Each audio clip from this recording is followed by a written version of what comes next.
향한 유쾌한 궁금증 허지웅 쇼. 허지웅 쇼 2부로 돌아왔습니다. 퀴즈 정답 2번 월대였죠. 송소연 씨 참 노래 좋네요. 선정답자 안진님, 김성희님 두 분께 선물 보내드릴 거고요. 일반 정답자 김인혜님, 1369 쓰시는 분, 3442 쓰시는 분 세 분께 커피 선물로 보내드리겠습니다. 맛있게 드세요. 2부 마지막에 돌발 퀴즈 한 번 더 준비되어 있죠. 자, 많은 분들 참여해서 선물 타가시길 바라면서 오늘 히스토리 월드 주제는 역사 속 정상회담으로 함께하겠습니다. 광고 듣고 썬킹 여수 박강일 작가 바로 만나볼게요. V.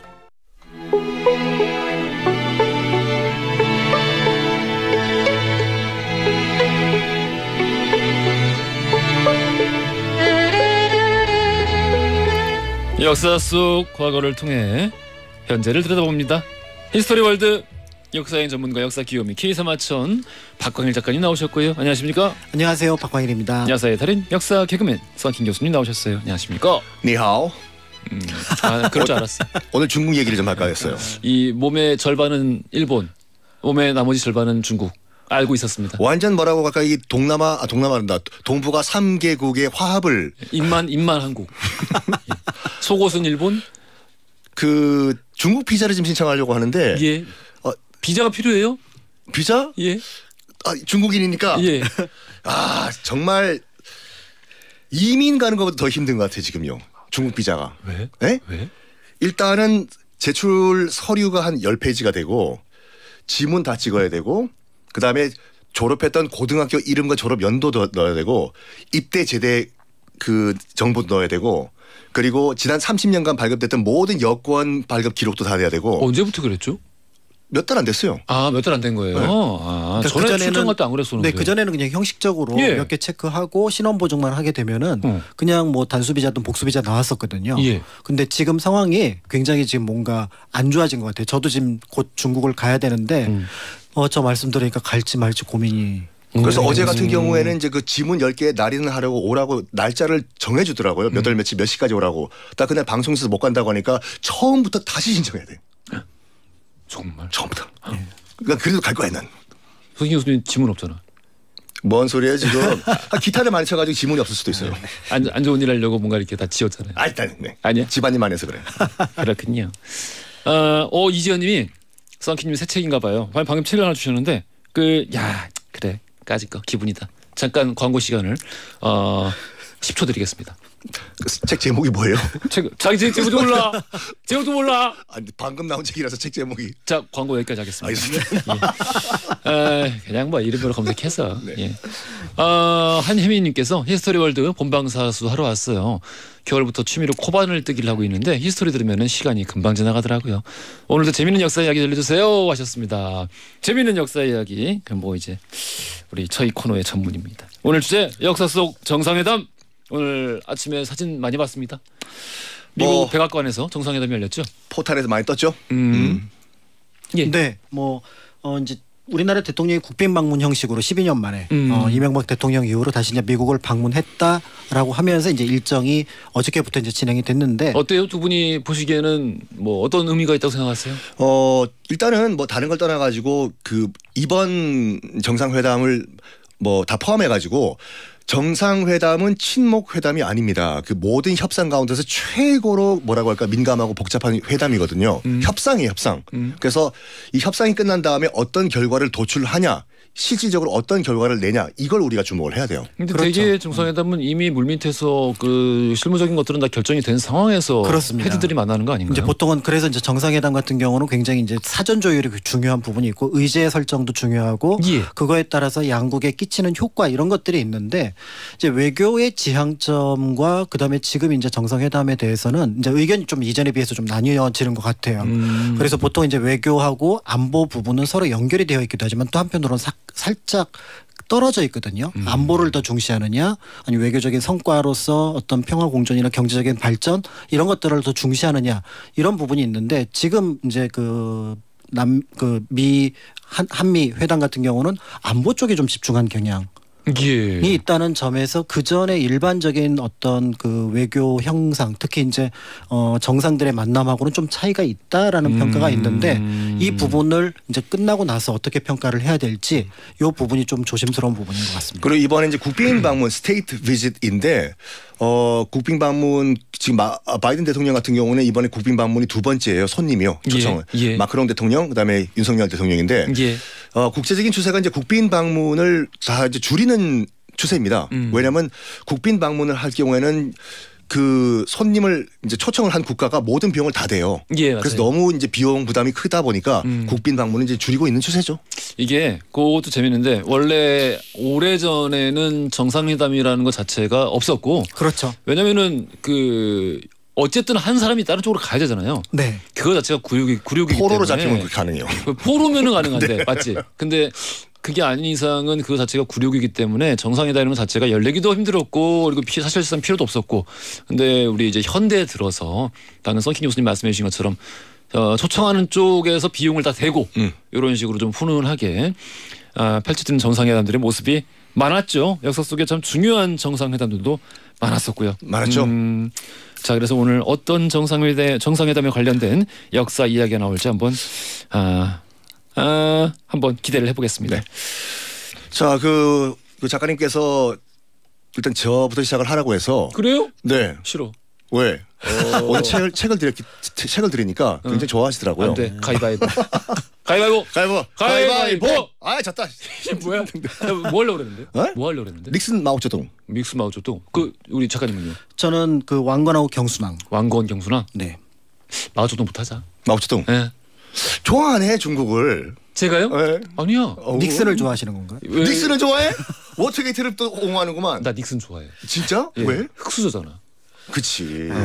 그러니까 그냥 망가진 흑수저라서 끝이 불쌍한데 나 거기까지 올라간 건 대단하다고 생각해. 그 방금 말씀 정말 잘하셨어요. 그러니까 지금 1972년도에 있었던 일단 중국 마오쩌둥과 미국의 닉슨의 이 역사적인 만남, 핑퐁 외교. 핑퐁 외교 끝에 물론 그 전에는 또 키신저가 들어가가지고 또 비밀 물밑 작업 많이 했죠. 당시에 키신저가 외교 장관이었나요? 그렇죠. 네, 외교동맹. 근데 이게 참 그 긍정적으로만 볼 수 없는 게 뭐냐면 이거가 당시에 공식적인 첫 그 비공식 공식 첫 미중 회담이지 않습니까? 정상회담. 예. 이거와 워터게이트와 뗄래야 뗄 수가 없어요. 방금 우리 또 허엠 씨가 말씀하신 것처럼 근본 원인은 흑수저인 리차드 닉슨까지 거슬러 올라가야 돼요. 맞아요. 닉슨 대통령이 정말 가난했어요. 어느 정도였냐면 하버드에 입학을 해놓고 돈이 없어가지고 입학을 못합니다. 그래가지고 자기 동네에 있는 대학을 들어간 다음에 듀크 대학을 졸업하고 이제 변호사가 된 다음에 자기 고향인 캘리포니아로 돌아오는데 정말 없이 살았다 보니까 나는 꼭 권력과 돈을 난 벌고 얻어야 되겠다. 예. 이 욕망 아닌 야망이 있었어요. 그래서 캘리포니아 주 정치계부터 시작을 해서 스텝 바이 스텝 올라가요. 어디까지 올라가냐? 1960년에 드디어 대통령 후보 경선까지 올라갑니다. 통과해서 공화당 후보가 됐어요. 근데 하필이면 민주당 후보가 저처럼 잘생긴 K. 인정하네. 아니요. 김래훈이요. 아, 참. K. 케네디였죠. 예. 그러니까 여러 가지 뭐 연설 자체는 닉슨도 변호사 출신이다 보니까 별로 딸리지가 않았어요. 근데 여러 가지 패인 가운데 뭐가 있었냐면 일단 비주얼 자체가 케네디가 왜냐면은 이때 본격적으로 그렇죠. TV TV가 토론이 미국에 도입이 됐는데 맞습니다. 수많은 이 시민 특히 이제 그 여성분들이 보시기에 이게 게임이 안 되는. 그리고 그 자료 화면을 여러분 너튜브 검색하시면 나오는데요. 케네디는 굉장히 자신감 있게 약간 어떻게 보면 건방질 정도의 표정으로 압도를 했어요. 여유 있게. 그래요? 그래서 어떡하라고. 이건데 TV 앞에서 연설을 해본 경험이 거의 없었던 닉슨은 당황하면서 생방송 중에 땀을 뻘뻘 흘리면서 손수건으로 땀을 찍찍 찍어내는 장면이 나간 거예요. 전국 방송에. 그래서 이게 지금도 전해져 내려오는데 당시에 다음날 만평 있잖아요. 거기에 다 그 닉슨 땀 닦는 장면이 나오고 그러니까. 그리고 다들 그 다음날 만나가지고 정치에 조금이라도 관심 있는 사람들은 야 어제 그 사람 땀 흘리는 거 봤어?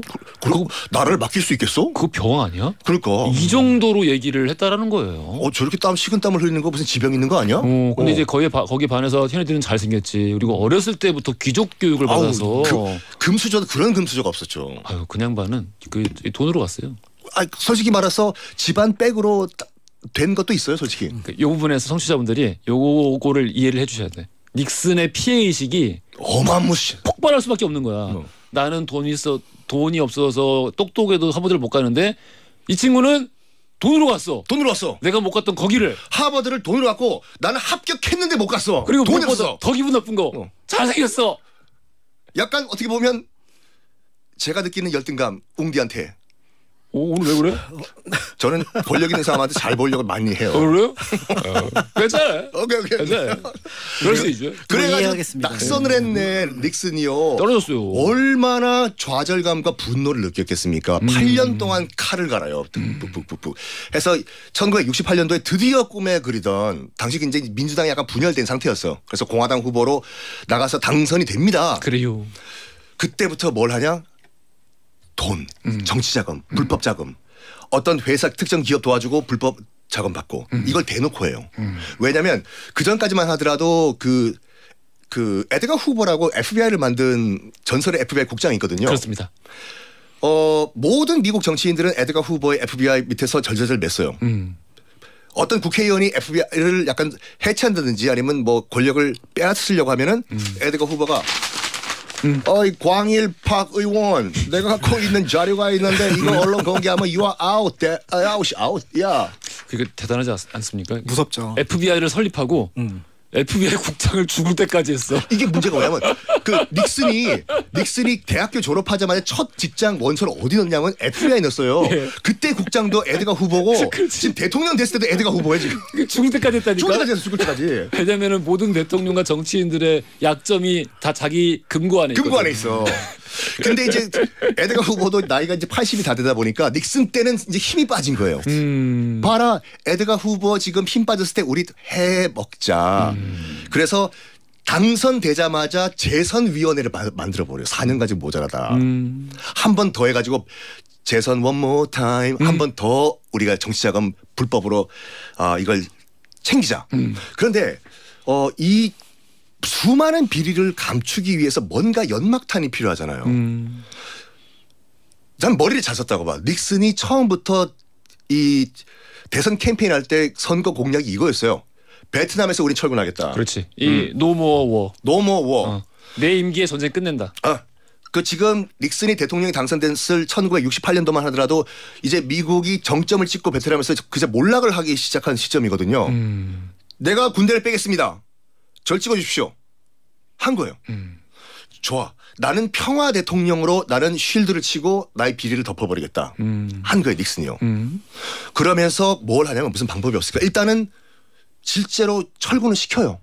시킨 다음에 너무 인기가 좋아지니까 재선 캠페인을 할 필요도 없어요. 벌써 이미 유권자 지지율이 60%가 넘었어. 예. 미국은 선거인단으로 이제 대통령을 뽑잖아요. 간접 선거로. 예. 이미 80%의 선거인단은 다 확보를 한 상태예요. 그래서 재선 캠페인이 없어도 돼.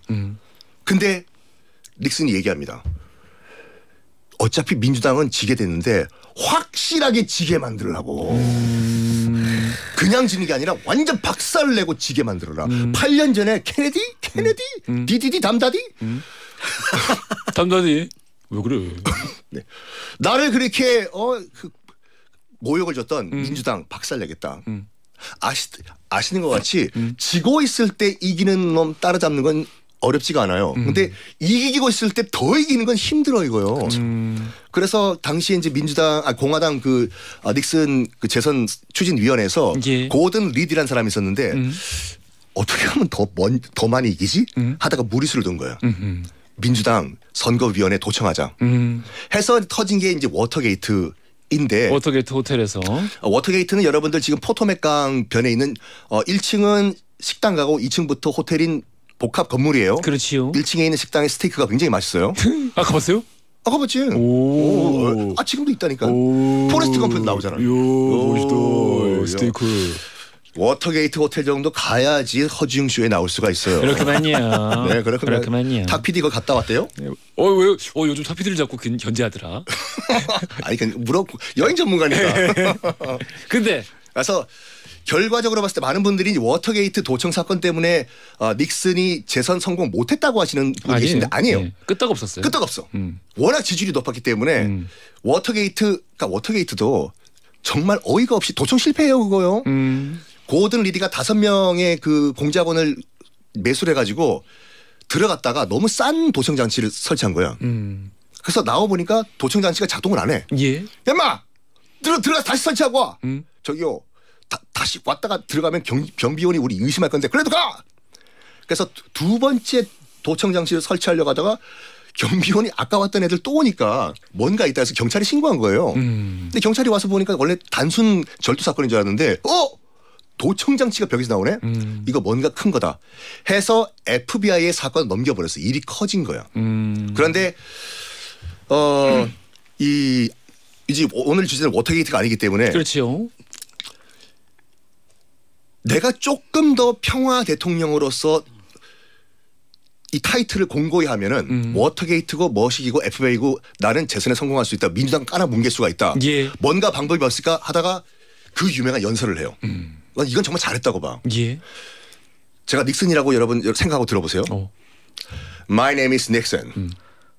지금 한국말로 할게요. 네, 자동으로 닉슨 코를 이제 저기다 붙이자. 저 얼굴에. 닉슨이 이제 코가 특징이니까 닉슨 코를 붙이는 거야. My name is Nixon. I'm the president. 지금은 한국말. 이 조그만 지구란 별에 10억 인구가 우리 미국을 적으로 두고 있다는 것은 괴로운 일입니다. 그렇지. 이게 마오쩌둥 귀에도 들어갔어요. 그러니까 서로 암묵적으로 손을 잡자는 암묵적 합의가 이러죠.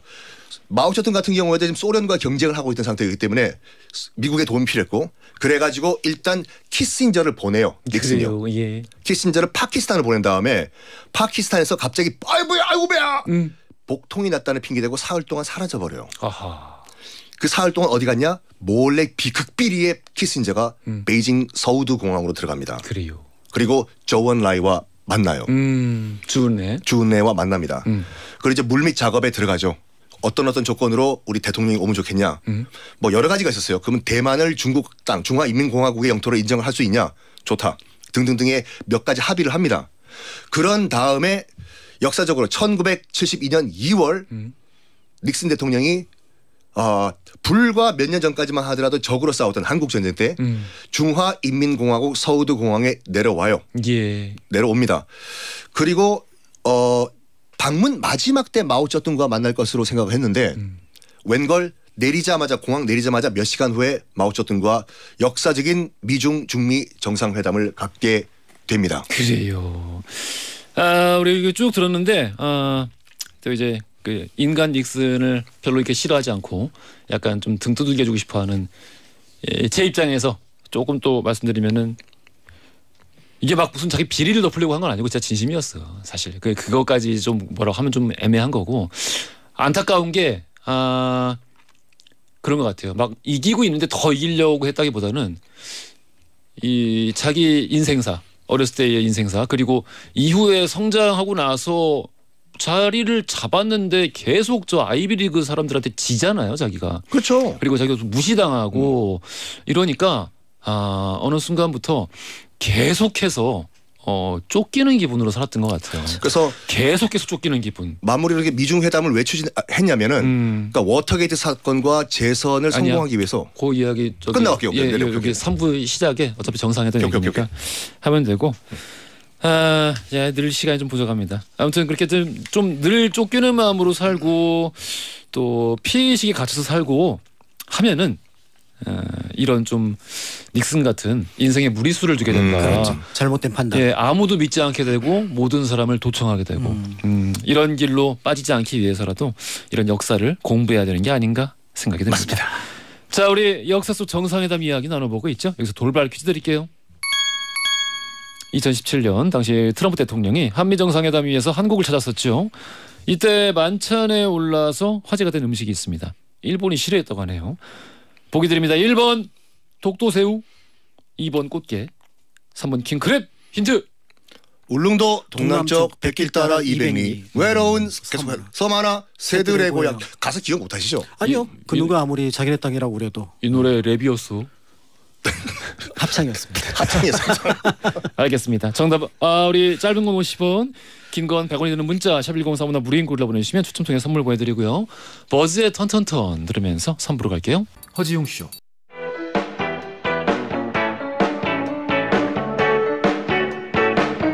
그래 알고 있어 심심한 걸 졸린 점심시간 너무나 싫어서 라디오를 들으면서 혼자서 달리는 12시 5분 그 여름날 밤 라디오의 음악 속에 잊을 수도 없는 춤을 춰 귓가를 울리는 운비 목소리에 믿을 수도 없는 꿈을 꿔 이제는 정오의 바쁜 햇살 아래 헤드폰을 쓰고 춤을 춰 귓가를 울리는 슬픈 음악 속에 나눌 수도 없는 춤을 춰 여러분은 지금 삶이 행복해지는 순간 허지웅 쇼를 듣고 계십니다. SBS Love FM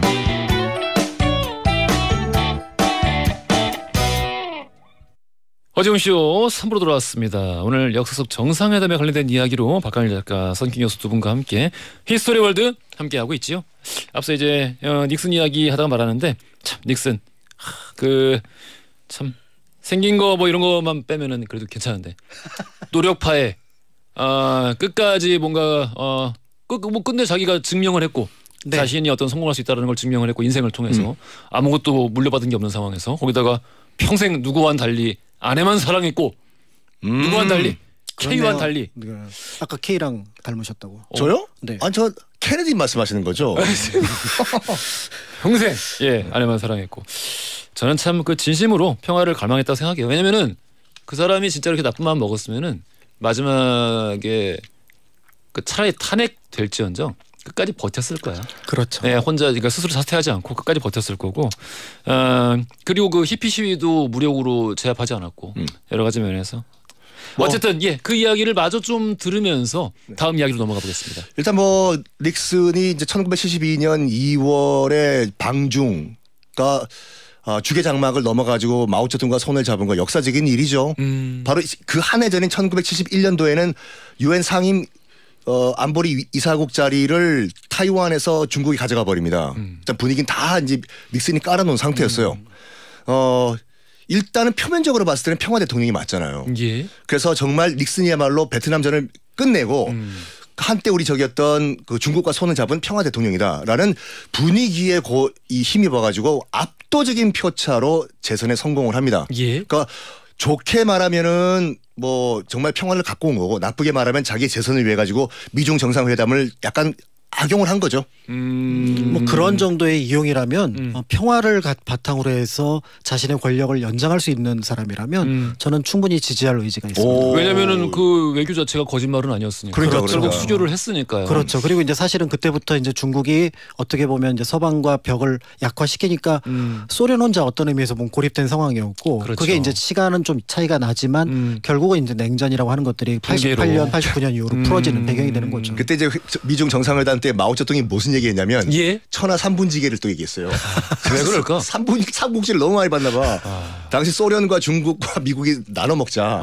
삼국지 매니아였던 것 같아요. 아니 그 요즘에 그 시진핑 주석도 비슷한 얘기 많이 하더라고요. 여기저기 다른 나라 가가지고 우리가 이제 바다는 넓다.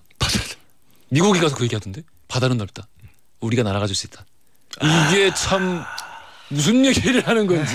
뭐 어디야 바다를 말하는 건지 진짜. 자, 아무튼 그래요. 그래요. 하여간 어쨌든 간에 결과적으로는 데탕트라고 하는 평화의 시대를 갖고 온 거는 맞습니다. 그렇습니다. 맞습니다. 예, 데탕트를 이끌었죠. 네. 또 짧게 하나만 더 말씀드리면 예. 정상회담은 아니지만 준 정상회담 아주 우리에게도 큰 의미가 있는 정상회담급 회담이 있었어요. 청일 전쟁을 마무리했던 시모노세키 조약이거든요. 시모노세키 조약. 95년. 시모노세키 조약 같은 경우에는 각국의 2인자들이 왔습니다. 2인자지만 실권자들이었어요. 중국에서는 이홍장이 왔고 예. 일본 측에서는 이토 히로부미가 왔지 않습니까? 청나라가 졌어요. 청나라가 완전 졌어요. 예.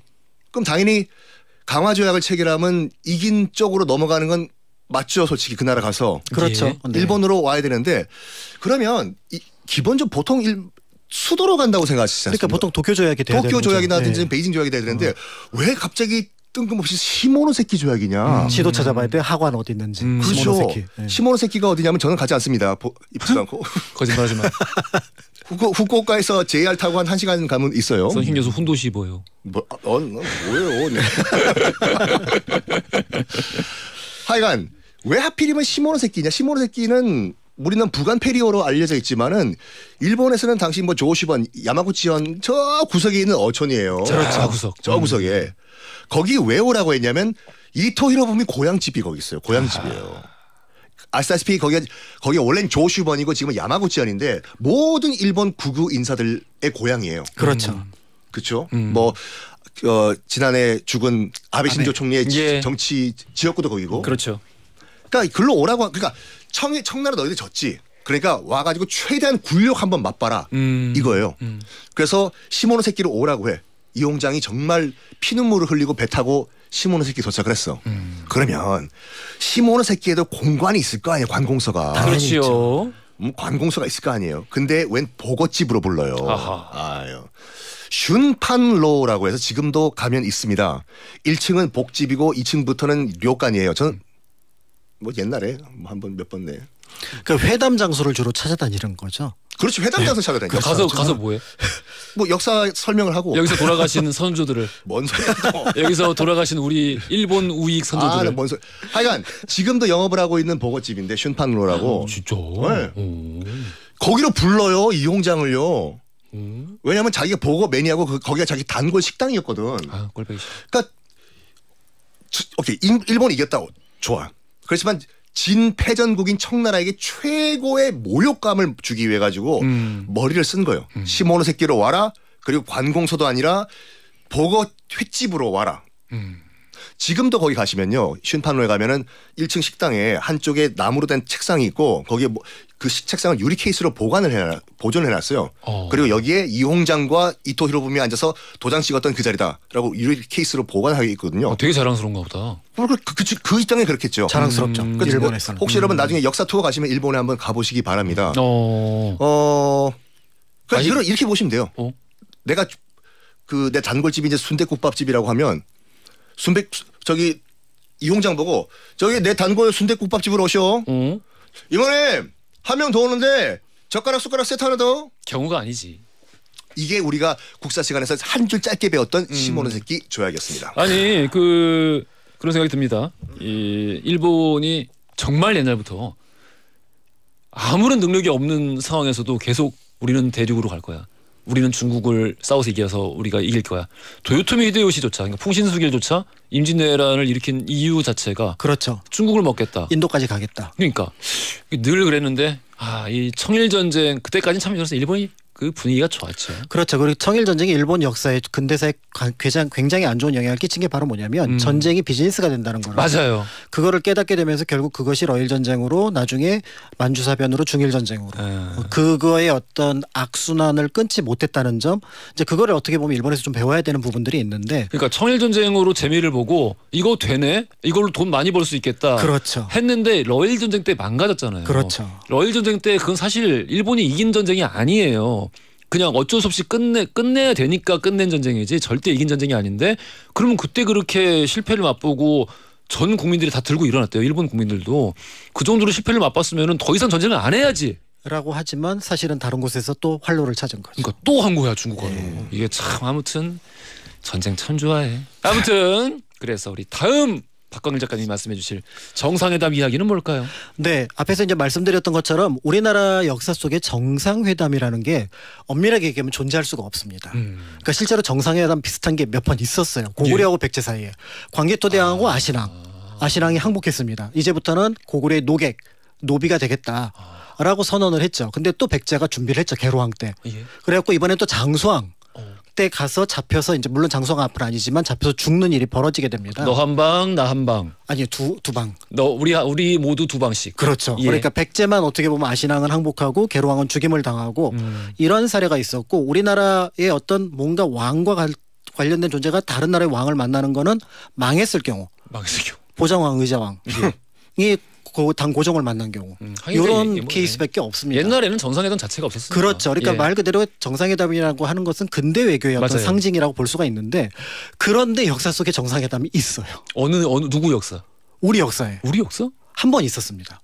누구지? 사실은 엄밀하게 얘기하면 두 번일 수도 있는데 한 번 있었어요. 바로 뭐냐면 경순왕하고 고려태조 왕건이 서로 왕일 때 경주에서 만납니다.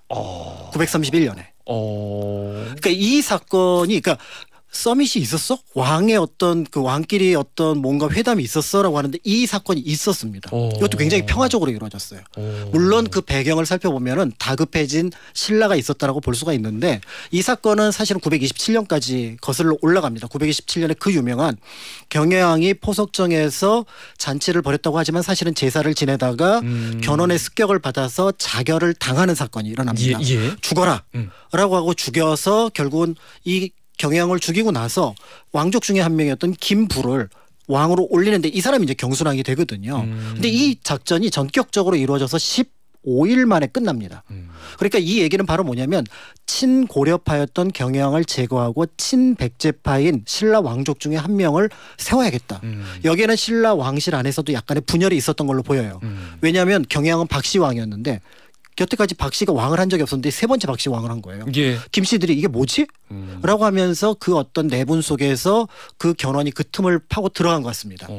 그런데 여기서 이제 사람들이 의심하는 것 중에 하나가 아니 경혜왕까지 죽였으면 견훤이 신라 그렇죠. 왕하면 안 돼? 예.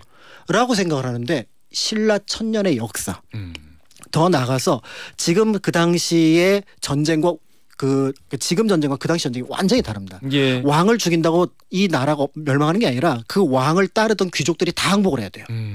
그러니까 왕이 죽였다 그러면 각 지역에서 반란이 일어나면은 그냥 말 그대로 큰 귀족 하나 죽인 것뿐이 안 돼요. 왜냐면 그때는 특히 더 이제 호족 질서가 강했던 시절이기 때문에. 그러니까 우리가 여기에는 신라군 고려군이 고려군이 아니라 아니에요. 신라의 귀족 연합군, 고려의 귀족 연합군인 거니까 예. 이제 그거를 염두에 두시고 생각을 하시면은 요 상황에서 경혜왕을 죽이는 거, 경순왕을 죽이고 뭐 내가 왕이 올라가는 것보다는 차라리 여기서 내 세력을 심는 게 낫겠다. 요렇게 생각하고 견훤이 빠집니다. 본인도 신라 출신인데. 그렇죠. 신라 아작의 상주 출신. 예, 그러니까 좀 욕심이 나기도 했을 텐데. 굉장히 그래서 견훤도 아까 닉슨이 흑수저라고 얘기를 했지만 예. 견훤이야말로 또 한편 흑수저의 성공담이라고 볼 수가 있는 예. 그런 인물이죠. 궁예는 엄밀하게 얘기하면 자기가 신라 왕족이라고 얘기를 했으니까. 근데 그럴 가능성이 높긴 하다고 하더라고요. 일단은 반개 괴죽일 가능성은 많아요. 예. 그다음에 이제 왕군 같은 경우는 뭐 개성에 잘 나가는 집안, 호족 집안이었으니까 이제 이런 부분들이 있는데 자 이러고 빠지니까 이제 신라는 어쨌든 김부가 경순왕으로서 왕 노릇을 하게 되는데 그런데 3년 뒤에 상황이 완전히 역전되는 또 상황이 만들어집니다. 아이고. 이때는 고려가 이제 공산 전투에서 졌던 그거를 완전히 안동 전투에서 회복을 하게 되거든요. 그러면서 경주 전체를 경상북도 일대뿐만 아니라 전국을 고려가 포위하는 그런 상태가 만들어집니다. 예. 경순왕은 3년 전에 그분이 떠올랐죠. 경혜왕이. 이게 뭐야? 이게 또 왕건이 내려와서 뭐 이렇게 저기 그 경주 들쑤셔놓고 너 빠지라 그러고 또 다른 사람 왕 시키면 어떡하지? 이게 이제 걱정이 된 거예요. 그렇죠. 그래서 고려로 시중을 보냅니다. 그러니까 총리를 보내요. 그래서 개성으로 총리를 보내서 우리 회담합시다. 라고 하니까 고려태조도 굉장히 흡족하죠. 저 회담이라고 하는 거는 항복인가? 이런 생각을 했던 것 같아요. 그런데 이제 고려에서도 일단은 약간 한번 튕깁니다.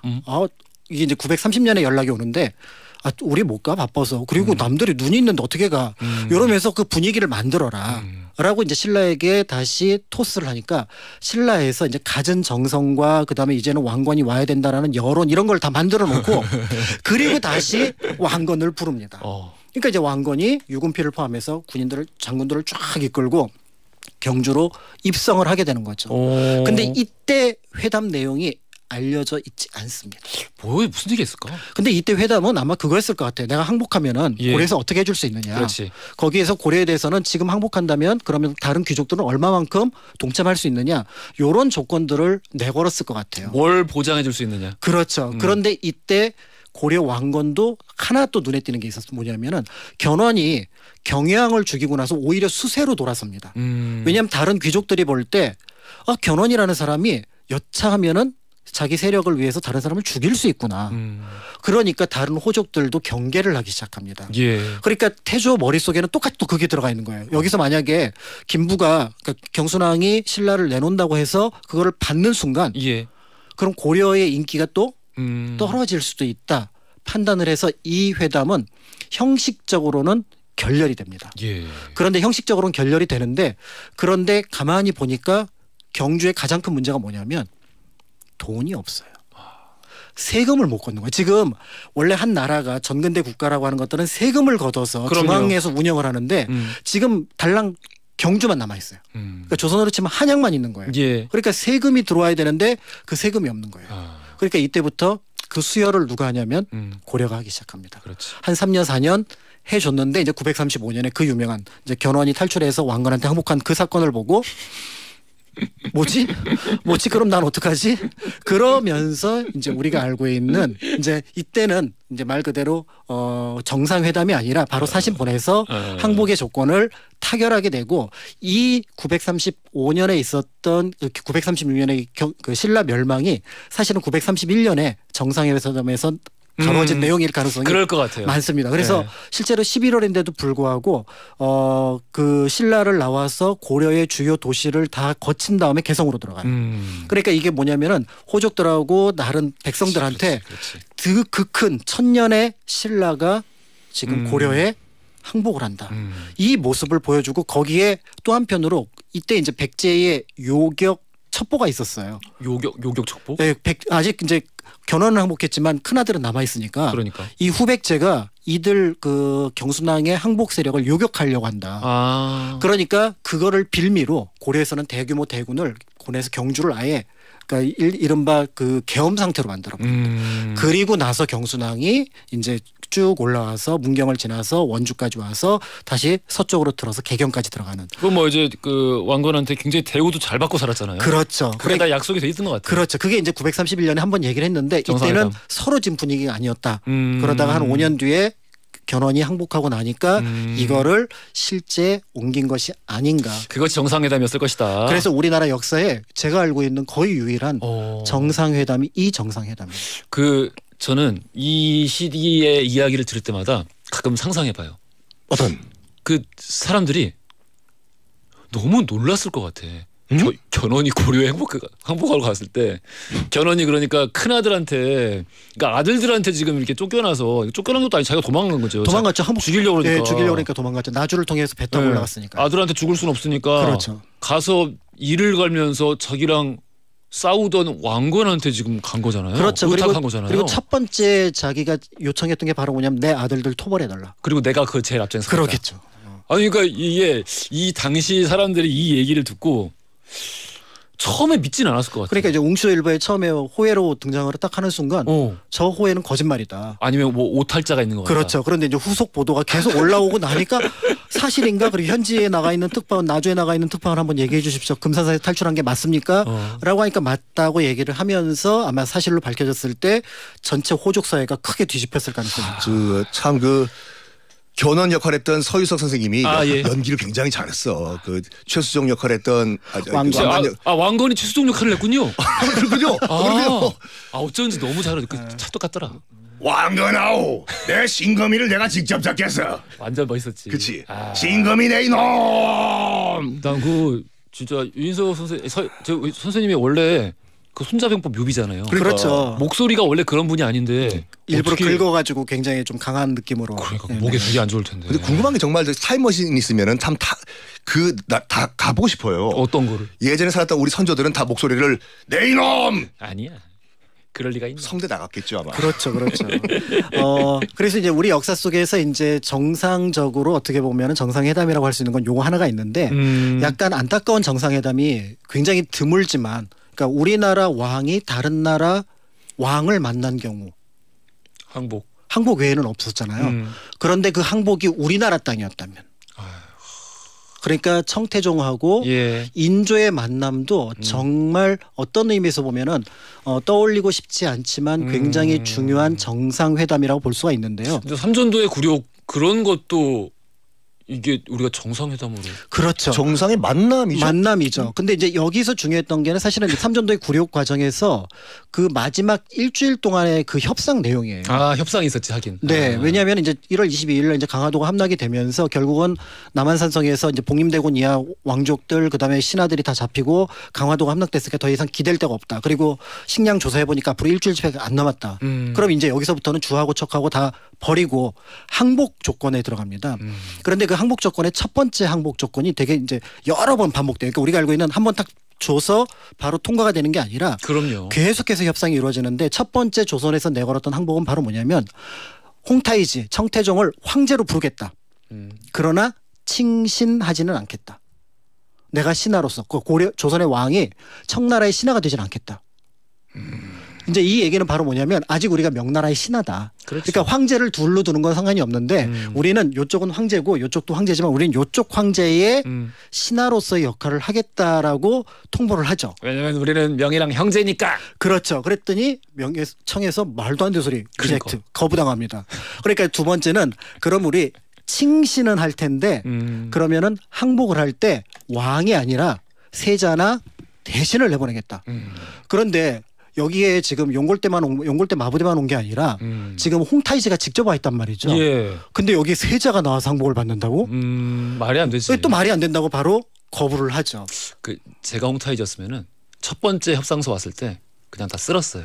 근데 홍타이지에서 쓸 수 없었던 또 사연이 있기는 합니다. 왜? 왜냐하면 조선이라는 나라를 인조를 그냥 어떻게 보면 무력으로 점령했을 때 그 이후의 후폭풍을 어느 정도 예측을 해야 되는데 그 예측이 안 되는 왜냐면 상황이었어요. 홍타이지의 궁극적인 목표는 명나라예요. 명나라예요. 근데 여기서 지금 조선을 쳐가지고 여기 조정을 없애버리면은 여기 주둔을 해야 되잖아. 그러니까 그렇죠. 지금 뒷배경 너희들 까보면 알지. 겁만 주려고 온 거야 지금. 우리 목표는 명나라를 치킬 건데 뒤에서 가만히 있어. 근데 우리 저번에도 한번 얘기했잖아. 우리는 전장을 두 개를 둘 수가 없어요. 그렇죠. 전선은 하나여야 돼. 그렇죠. 그러니까 이제 홍타이지도 여기서 딜레마가 뭐냐면 항복을 받아야 되는 거죠. 그래서 이제 결국 이거 거부하니까 이제 세 번째는 바로 뭐냐면 그럼 우리가 좀 그 왕이 항복을 하러 가더라도 행렬을 거창하게 했다. 그랬더니 뭔 소리? 그래 남한산성 가만히 보니까 제일 작은 문이 하나 있어요. 야 옆문으로 나왔마. 네, 우익문이라고 서문이라고 이름 붙였는데 서문 같지 않고 거기 말이 가더라도 숙여고 나가야 되는 그 문이거든요. 예. 글로 들어와라. 그러니까 이제 또 이쪽이 다급해진 거예요. 그래서 마지막으로 그 인조가 제안했던 게 바로 뭐냐면 나 잡아가지 마라. 청나라로. 왜냐하면 이게 이제 마지막 제한 조건이었고 그래서 청에서도 그거는 받아들이게 되면서 삼전도의 굴욕이 일어나는데 사실은 이 회담 속에서 정말 중요한 내용이 빠졌다는 거죠. 어떤 거지요? 나의 신하와 나의 백성을 살릴 방법은 여기에 없습니다. 결국은 그 삼전도의 굴욕에서 항복하는 그 순간 10,000명이 넘는 백성들이 그 장소에 있었거든요.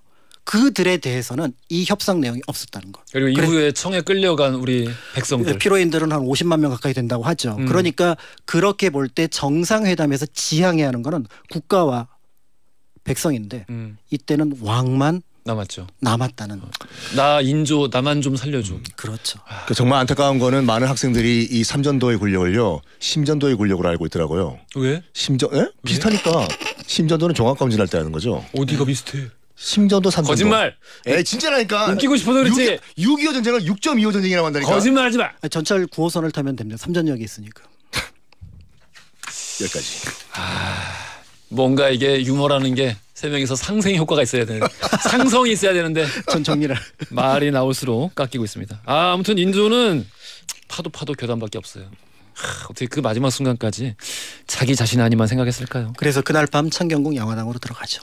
자기 손자까지 주겠잖아요. 그렇죠. 그래놓고 끝까지 자기가 그 머리를 땅에 박아가면서 절했던 그 굴욕만 떠올리지. 그렇죠. 백성들이 끌려가서 죽음에 이르렀던. 나중에 또 이제 환양연 소리 들으면서 그렇죠. 이런 굴욕과 그 실패와 슬픔은 전혀 이해하지 못하는. 그렇죠. 그리고 나서는 오히려 이제 척화파들을 싫어하죠. 그렇죠. 니들이 나를 이쪽으로 몰았다. 내가 보기엔 약간 사이코패스 같아. 그렇지 않았을까? 인조가 나빠요, 선조가 나빠요? 비슷한데 이제 인조가 나쁘죠. 더. 훨씬 나쁘지. 인조 정권은 한마디로 아마추어 정권이었어요. 머리가 나빠요. 그러니까. 네. 머리도 나쁘고. 선조- 선조는 머리도 나쁘고. 머리는 좋잖아요. 어. 선조 잔머리 진짜 잘 걸려요. 장난 아니지. 자, 우리 알겠습니다. 우리 퀴즈 정답이 1번 독도새우였지요.